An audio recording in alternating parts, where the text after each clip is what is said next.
Mon nom, c'est Alex Harvey et bienvenue à ADN Sportif. Mon nom, c'est Amélie et aujourd'hui, on vous présente un sport qui est la nage.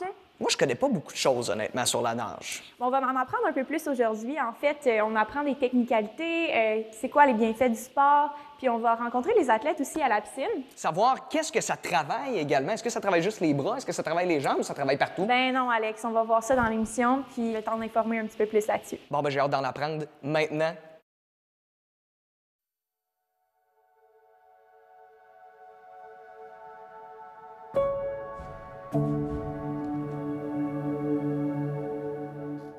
Donc, Jacob, tu viens de terminer ton entraînement. Comment ça s'est passé? Ça s'est très bien passé. Bien sûr, je suis essoufflé parce que Bruno, il fait tout le temps des entraînements très durs, donc il faut tout le temps être là mentalement. Oui. Puis aujourd'hui, ton énergie était là. T'avais-tu beaucoup de cardio? Comment ça s'est passé?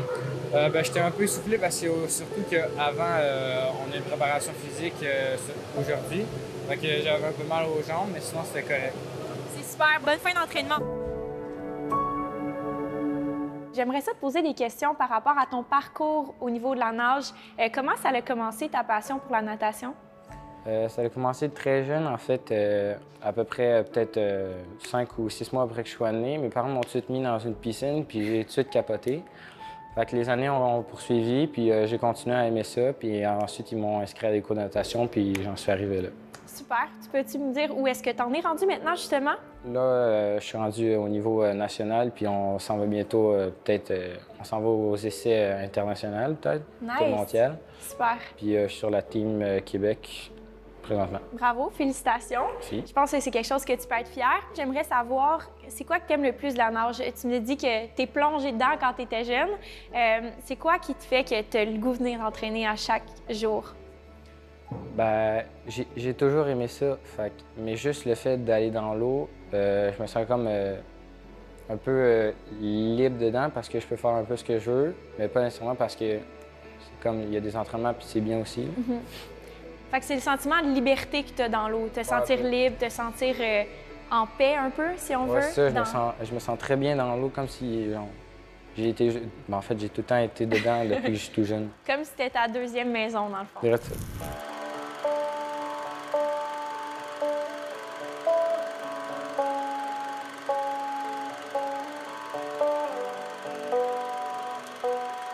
La natation fait partie des Jeux olympiques d'été depuis les Jeux olympiques d'Athènes en 1896. À l'époque, les épreuves de nage se déroulaient en pleine mer agitée dans une eau à 13 degrés. C'était froid quand même. C'était pas vraiment encadré puis pas sécuritaire. L'épreuve en soi, c'était de survivre. Bien qu'on pense qu'il est possible que les humains aient su nager dès la période préhistorique, les premiers documents à ce sujet-là datent approximativement de 4500 ans avant Jésus-Christ. On enseignait la natation aux citoyens romains à partir de leur enfance. En France, aux alentours de 1924, la natation a été au centre d'une certaine polémique. Elle était caractérisée par plusieurs comme étant une pratique immorale en raison du peu de vêtements que nécessite ce sport. Aux Pays-Bas, le premier bassin de natation en plein air date de 1846. Dans ce bassin-là, puis ceux qui ont ouvert un petit peu après, il y a eu séparation des sexes, comme on le faisait beaucoup à l'époque. Ou bien les bassins étaient interdits aux femmes, ou bien étaient réservés aux hommes. La majorité du temps avec quelques heures par semaine de prévues pour une utilisation par les femmes. De nos jours, une récente étude européenne a révélé que les femmes, finalement, sont substantiellement majoritaires dans la natation sportive, 55,7 % de femmes contre 44,3 % d'hommes.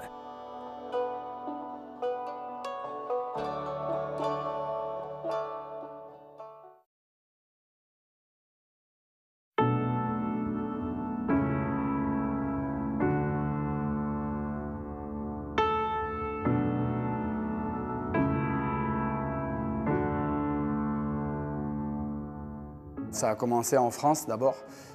J'ai commencé à nager à l'âge de 10 ans. Ensuite de ça, je me suis orienté vers l'université dans le sport. J'ai étudié un petit peu comme en l'équivalence ici en kinésiologie. J'ai passé une maîtrise en entraînement sportif, ingénierie de l'entraînement sportif, en plus d'un diplôme d'État. C'est une spécificité pour pouvoir enseigner la natation.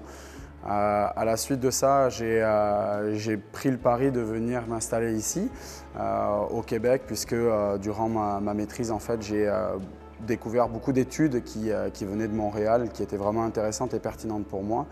Donc ensuite de ça, je me suis installé à Montréal. J'ai commencé à travailler aux piscines du Parc Olympique, l'ancien club de PPO. De là, j'ai pris un poste d'entraîneur-chef dans un autre club de Rosemont. Et puis, j'ai pris le pari de venir m'installer à Saint-Hyacinthe en tant qu'entraîneur-chef. Ici, après avoir fait 5 ans sur Montréal. C'est ma 3e année ici à Saint-Hyacinthe.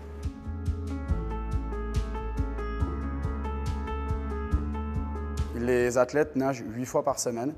Ils nagent tous les jours, du lundi au vendredi, de 13h30 à 15h30. Ils ont 2 pratiques supplémentaires le mardi matin et le jeudi matin, de 6h30 à 8h30, et une de plus le samedi matin de 6h30 à 8h30. Là-dessus, on rajoute 3 séances de préparation physique pour à peu près un total de 15-16 heures de sport.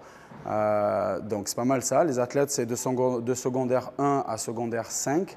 Au niveau de la planification, on est rendu au début de la 2e partie de saison. Il y en a 3. On a fini la première au mois de décembre. Donc on a recommencé un nouveau cycle début janvier. C'est le cycle le plus important de l'année puisque là, il va y avoir les gros championnats qui vont arriver au mois de mars-avril pour la plupart du groupe. Dans un premier temps, sur la première partie, du mois de septembre jusqu'au mois de décembre, on travaille énormément sur le volume, sur le développement de la capacité aérobie. On travaille la plupart du temps là-dessus, 80%. C'est sûr qu'on met énormément d'habiletés techniques dans l'eau pour pouvoir faire en sorte de bien préparer l'athlète et pour pouvoir répondre au mois de janvier, au mois de février, qui sont des mois très importants, qui finissent une préparation. Ensuite de ça, on va rentrer dans ce qu'on appelle le taper, la phase d'affûtage, qui va rentrer à peu près début mars, en l'occurrence, pour après participer aux championnats. Les championnats, il y en a différents. Il y a des championnats 11-12 ans, provinciaux. Il y a des championnats 2A, qui correspondent au premier niveau provincial. Et ensuite, il y a les championnats 3A, qui correspond au plus haut niveau provincial. Ce n'est pas tout le monde qui est qualifié à tous ces championnats-là. La rigueur en impose malheureusement des standards obligatoires pour se faire qualifier, pour être qualifié. Ça en demande 3. Le niveau provincial 3 a été réévalué cette année, a été revu à la hausse. On a quand même quelques athlètes qui participent, c'est très intéressant.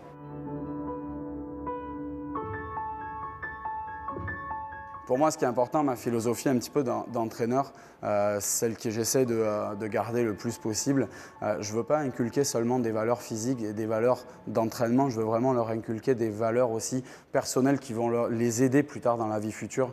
Une autonomie, une rigueur de travail, une présence, une détermination, un engagement et la passion. Ça doit être vraiment ce qui doit les animer. Ma philosophie est vraiment basée sur un coaching au cœur, à la personne. Je travaille beaucoup comme ça avec eux. Ils le sentent aussi énormément. Et c'est à travers ça qu'on essaie de performer et de se rendre le plus performant possible.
truc qu'on rencontre avec beaucoup des sports, dont la natation, par exemple, c'est qu'il va y avoir beaucoup d'athlètes étudiants. Donc, les athlètes vont combiner le sport avec leurs études, et ce, jusqu'au niveau universitaire.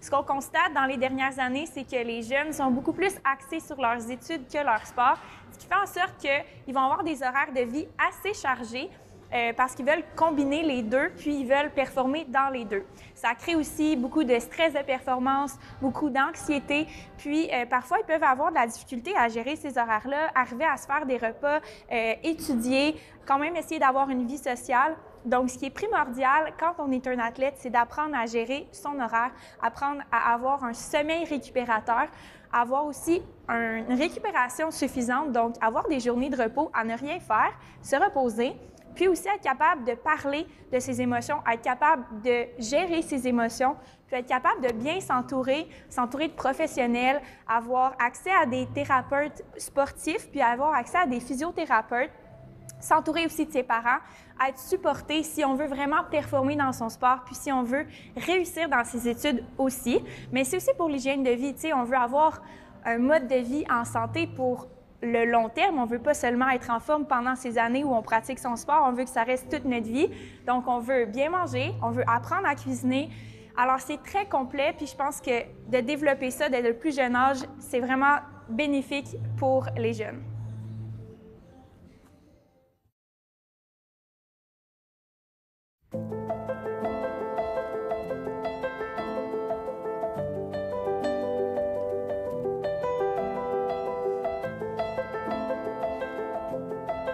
Moi, j'ai commencé à nager, j'avais 7 ans. J'ai nagé pendant 12 ans ici au Vestal. Donc, j'ai commencé en récréatif pour finalement aller vers le compétitif. J'ai fait des compétitions même au niveau national, donc des championnats canadiens. Par la suite, j'ai poursuivi mes études à l'Université McGill. Puis là-bas, on a la chance d'avoir une équipe universitaire. Donc, j'ai fait du sport universitaire avec eux pendant mon bac. Puis finalement, quand j'ai terminé mon bac, je suis revenue dans la région de Saint-Hyacinthe. Puis j'ai commencé à coacher ici un plus haut niveau au Vestal. Je coachais avant ça, mais plus des petites cocottes, pas des athlètes sport-études qui s'entraînent jusqu'à 25 heures par semaine. Fait que là, maintenant, c'est ma principale occupation.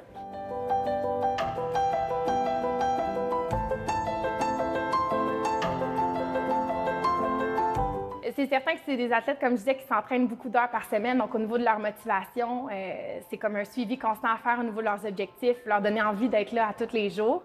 Après ça, c'est une gang de 15 adolescentes entre 14 et 16 ans, donc tous les problèmes féminins, tout ça là, qui se rattachent à ça, fait que les accompagner dans ce qu'elles vivent avec leur puberté, puis leurs petits problèmes à l'école et tout ça. En plus de coacher des petites, je coach aussi des maîtres, donc c'est des filles qui sont arrêtées la nage synchronisée, qui ont décidé de recommencer à l'âge adulte.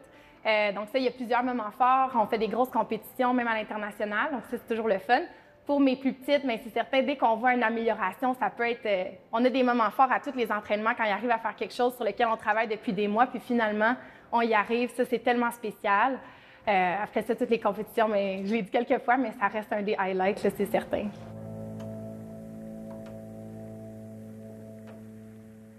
Pour ma part, mon équipe, ils ont entre 26 et 44 ans. Donc, c'est vraiment des filles de toutes sortes d'âges, de toutes sortes de niveaux qui se sont rassemblées ensemble. Ils nagent ensemble depuis 5 ans. Puis, ils font vraiment juste ça pour le plaisir, pour se donner un challenge, pour faire de la compétition.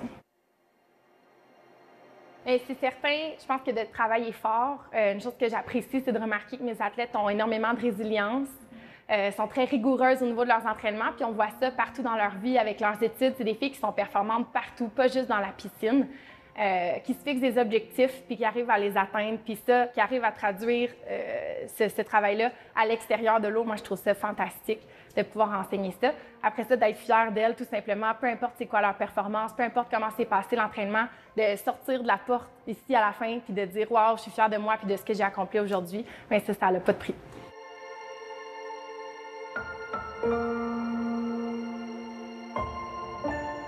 Me fixer des objectifs, que ça va m'apporter loin dans la vie. Le travail d'équipe, c'est certain, en nage synchronisé, on est 8 personnes qui sont obligées de travailler ensemble, donc d'aller chercher les forces de chacun, puis bien recevoir la critique parce que c'est un sport qui est jugé. Donc, j'apprécie la critique. Je suis quelqu'un qui cherche toujours à m'améliorer puis à faire mieux.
Ce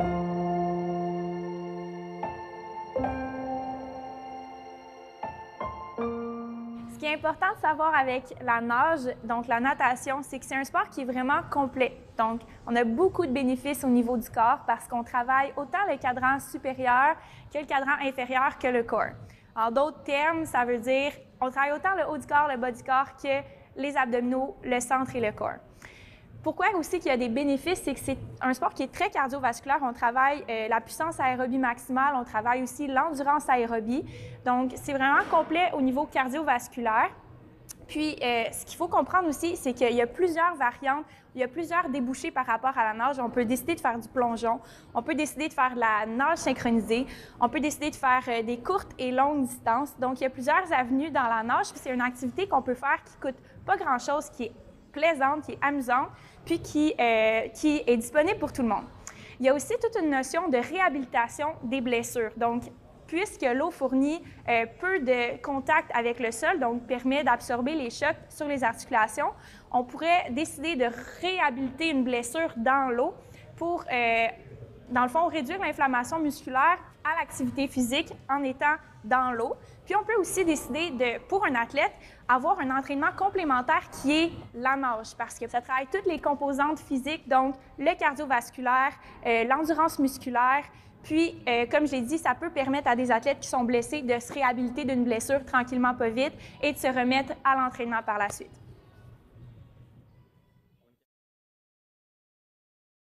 C'est maintenant l'heure de plonger dans le sujet de la nage.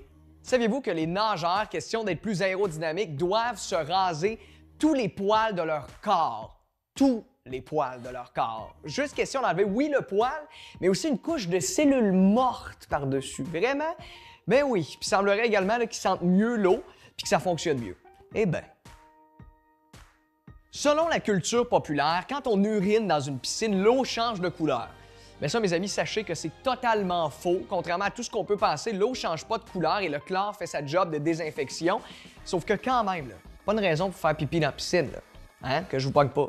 Si l'eau ne change pas de couleur quand vous urinez dedans, ben les cheveux, ça peut changer de couleur. Parlez-en à Ryan Lochte, qui, lui, avant de prendre l'avion pour aller au Brésil aux Jeux olympiques de Rio, a décidé de se faire une petite teinture, d'avoir les cheveux blond platine. Finalement, dès qu'il a plongé dans la piscine olympique, même avec son casque de bain, ça a terminé qu'il a eu les cheveux verts. Hein? J'aimerais savoir, parce qu'on en a parlé un peu tantôt, on en a discuté, puis tu me dis que tu es quelqu'un qui vit beaucoup d'anxiété par rapport à tes performances, peut-être que tu es dur envers toi-même, puis tu me parlais d'un moment clé qui s'est passé dans ta carrière. Peux-tu m'en parler un petit peu? C'est quand j'étais à une compétition, puis Bruno, il m'a aidé beaucoup à surmonter ça comme un mur, parce que j'avais pas vraiment beaucoup de performances, puis il m'a vraiment aidé en me donnant de la confiance, puis j'ai pu le surmonter, puis c'est vraiment ça qui m'a aidé. Comme ça, j'ai pu faire de meilleurs temps après, dans la journée d'après. Super! Puis comme tu me disais, le mur, là, c'était quoi le mur dans ta tête? C'était quoi le blocage qui t'empêchait? En fait, moi, j'étais très stressé par rapport à mon temps, puis si je faisais pas un laps de temps pendant que je passais dans ma nage, je devenais stressé, puis je savais plus quoi faire. Super. Puis Bruno t'a aidé, dans le fond, à surpasser ça. Fait que on peut dire que vous avez comme une relation assez privilégiée puis assez proche, toi et ton entraîneur. Ouais. Il t'a aidé à surmonter tout ça. Fait que qu'est-ce qui s'en vient pour toi dans les prochains temps? Dans les prochains temps, on va avoir la compétition AAA, puis on va aussi avoir des essais, les Eastern, les Trials.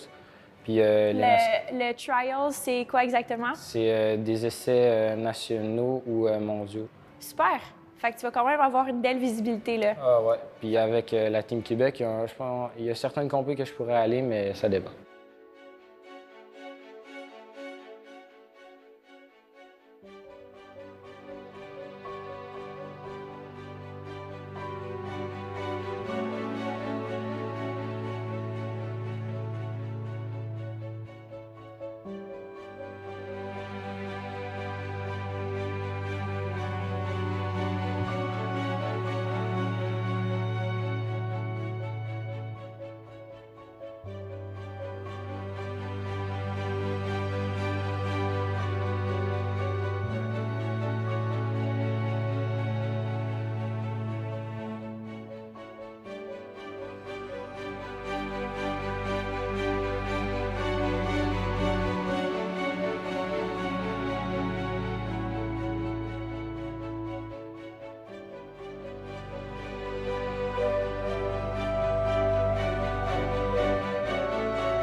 Alors, Amélie, là, si on veut faire de la natation, autant en Montérégie, au centre du Québec, qu'est-ce que tu nous conseilles? Bien, à Saint-Hyacinthe, il y a le complexe Desjardins qui est un centre aquatique vraiment complet, autant pour les jeunes, il y a des petits jeux d'eau, il y a vraiment une piscine olympique vraiment large, vraiment grande. C'est beau, c'est neuf. Puis il y a aussi... À Drummondville, il y a l'Aquacomplexe également, tout de suite à côté du campus de l'UQTR à Drummondville. Vraiment un des complexes aquatiques les plus beaux que j'ai vus de toute ma vie. Donc, si vous voulez pratiquer la natation là, un peu partout ici dans le secteur, bien, vous pouvez le faire. Puis le but, c'est de s'amuser. Oui, puis d'apprendre à nager, le faire avec des amis, de la famille. Fait que... Puis l'été chez soi. Pourquoi pas aussi? Merci beaucoup d'avoir été là à ADN Sportif cette semaine. On se voit une prochaine fois. Salut!